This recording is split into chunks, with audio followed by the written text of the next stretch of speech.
అందరికీ నమస్కారం. నా పేరు కాటే సుబ్రహ్మణ్యం. నిన్న రామచంద్రాపురం నియోజకవర్గం తాళపొలం గ్రామంలో దళిత యువకుడైనటువంటి పండు రమేష్ పైన జరిగినటువంటి సంఘటన చాలా దురదృష్టకరం. ఖచ్చితంగా ఈ యొక్క సంఘటన వైసీపీ నాయకుల యొక్క ఆధ్వర్యంలో జరిగిందని చెప్పడానికి ఏ విధమైనటువంటి సందేహం లేదు. ఈ కట్టా గోవింద్ అనేటువంటి ఆయన మరి తాళపొలం గ్రామ ప్రెసిడెంట్గా వైసీపీ పార్టీ నుండి ఎన్నిక కావడం జరిగింది. ఈ మధ్యకాలంలో ప్రతిపక్ష నాయకులైనటువంటి పిల్లి సూర్యప్రకాష్ గారు కానీ పిల్లి సుభాష్ చంద్రబోస్ గారు కానీ మాటకు ముందు మాటకు వెనకాల వాసిశెట్టి సుభాష్ గారు గోండాలను వెనకాలేసి తిరుగుతున్నారు, దోపిడీదారులను వెనకాలేసి తిరుగుతున్నారు, కబ్జాదారులను వెనకాలేసి తిరుగుతున్నారని చెప్తున్నారు. మరి ఈ రోజు ఈ రామచంద్రపురం నియోజకవర్గంలో మీరు ఏం చెప్తారు?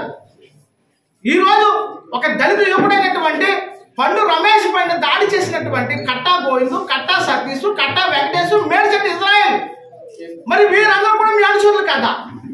మరి మేడ్చెట్టి ఇజ్రాయెల్ అనేటువంటి వ్యక్తి యొక్క మరి క్యారెక్టర్ మనం చూసినట్లయితే సుమారుగా 30 కేసులు ఉన్నాయి అతని మీద. మరి ఏ విధంగా మీరు ఆ వాళ్ళని మీరు ఛార్జ్ చేస్తూ ఉన్నారు? ఈ రామచంద్రపురం నియోజకవర్గంలో వాసిశెట్టి సుభాష్ గారు వచ్చి 7 నెలలు మాత్రం అయింది. ఇప్పటి వరకు మీరు ఎవరైతే చెప్తున్నారో ఈ నేరస్తులు అనేటువంటి వాళ్ళు మీ యొక్క ఫ్యాక్టరీ నుంచి వచ్చినటువంటి వాళ్ళే. ఈ పిల్లి సుభాష్ చంద్రబోస్ గారు, పిల్లి సూర్యప్రకాష్ గారు తయారు చేసినటువంటి వాళ్ళే వీళ్ళందరూ కూడా. మీకు కొత్తగా సుభాష్ గారు ఏం తయారు చేయలేదు. కాబట్టి ఖచ్చితంగా ఎప్పటికీ కూడా ఈ రాష్ట్రంలో వైసీపీ గుండాల హవే కొనసాగుతుంది అనేటువంటి విషయాన్ని మీకు చెప్తా ఉన్నాను. ఈరోజు మరి పండు రమేష్ అనేటువంటి వ్యక్తిని కుక్కలో అతని పైకి ఉసుకెలిపి దారుణంగా రాడ్లతో కొట్టి అతని పైన నిప్పును మరి పెట్రోల్ పోస్తూ ఉంటే పారిపోతే స్కూటీని అంటించడం. అసలు ఈ ఇంత నేరానికి ఒడిగట్టడానికి కట్టా గోవింద్ గారు ఒక సర్పంచ్గా ఉండి ఆయనకి ఏ విధమైనటువంటి మనసు వచ్చింది అంటే దళిత యువకులు అంటే అంతా అలుసా? గత వైసీపీ పార్టీలో దళిత యువకుడిని చంపేసి మరి డోర్ డెలివరీ చేసినటువంటి చరిత్ర ఉంది ఈ వైసీపీ పార్టీకి.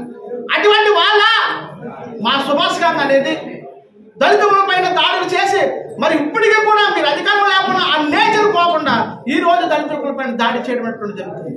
ఖచ్చితంగా మేము పోలీసు వారిని కలుస్తాం.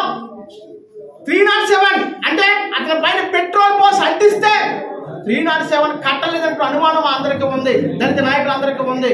అంటే అటెంప్ట్ మర్డర్ కేసు కట్టాలి. SC ST కట్టారని తెలిసింది.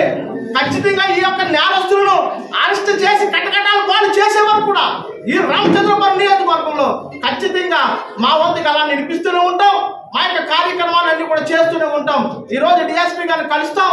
ఖచ్చితంగా వీళ్ళు ముగ్గురిని కూడా ఖచ్చితంగా అరెస్ట్ చేసే వరకు మా కార్యాచరణ కొనసాగుతుందని తెలియజేస్తూ ఖచ్చితంగా మరి రామచంద్రపురం నియోజకవర్గంలో ప్రజలందరూ కూడా జరుగుతున్నటువంటి పరిణామాలు గ్రహించి మరి ప్రజల యొక్క శ్రేయస్సే మరి కోరుకుంటూ పనిచేస్తున్నటువంటి వాసిశెట్టి సుభాష్ గారికి మరి ధన్యవాదాలు తెలియజేస్తూ ఖచ్చితంగా నేరస్తులందరినీ కూడా అరెస్ట్ చేసే వరకు మా కార్యాచరణ కొనసాగుతుందని తెలియజేస్తూ మీ అందరికీ నమస్కారం అండి. రెడీ. అందరికీ నమస్కారం. మీడియా మిత్రులందరికీ నూతన సంవత్సరం శుభాకాంక్షలు. అలాగే నిన్న ఏదైతే తాళపొలంలో జరిగిన సంఘటన మీ అందరికీ తెలిసింది. ఆ విషయం గురించి మా దళిత సంఘాల్లో ఉన్న ఆవేదన, ఆక్రోశం కూడా మీరు అర్థం చేసుకోవాలి.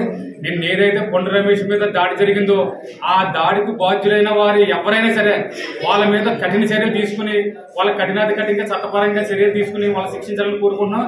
అలాగే అతని మీద జరిగిన దాడి చేసిన వ్యక్తులను వెంటనే SC ST కేసు పెట్టారని తెలిసింది.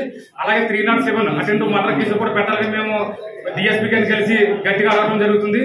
అలాగే మీడియా మిత్రులు కూడా దీని మీద ఎక్కువగా స్పందించి అది ఒక దాడి జరిగిన ఒక వ్యక్తి మీద కాదు, అది ఒక దళిత యువకుడిపై దాడి జరిగి ప్రతి ఒక్కరు BC SC మైనారిటీ సోదరులందరూ కూడా ఈ విషయంలో కళ చేసుకుని ప్రతి ఒక్కరు కూడా ఆ వ్యక్తికి సపోర్ట్ ఇవ్వాలని మనస్ఫూర్తిగా కోరుకున్నాం. దీన్ని మీరు అందరూ కూడా సపోర్ట్ చేసి అతనికి న్యాయం జరిగే విధంగా మీ మీడియా ద్వారా కూడా ప్రజలందరికీ తెలియజేసే విధంగా చేస్తారని కోరుకుంటూ సెలవు తీసుకుని చెప్పి